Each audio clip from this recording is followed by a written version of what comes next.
Ano dun sa sinervice mo sa sa Banawi na piyesta na tumirik sa Skyway?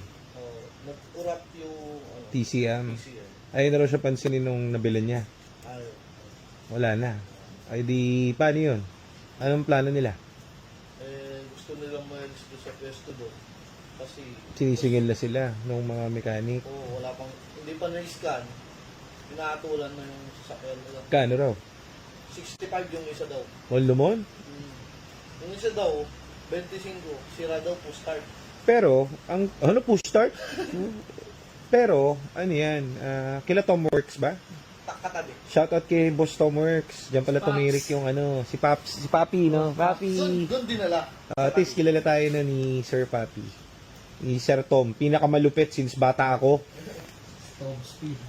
Corolla pa lang ang kotse ko. Yan na, ang aking bilihan ng pyesa. Si Mr. Tom Works.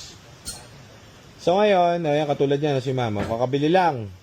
Tumirik sa Skyway. Pinatowing. O ngayon, gusto niya maalis doon sa sa kung saan tumirik doon. Sa kabila.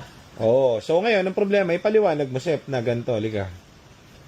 Gagawin mo yung TCM. Kaya naman natin mapastart yan. Ang problem, hindi natin alam yung history ng kotse ka mo, ha.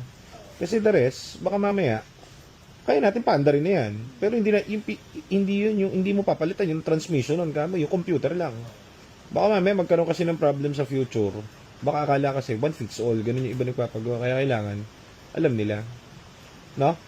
Sabi ko nga, Weber, pandam lang natin yan. Paalis lang natin yan. Ah.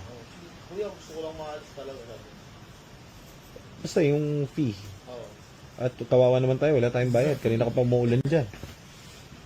Okay? Marami ako dyan. Kawawa naman yung tao ko, umuulan. Kaso may emergency.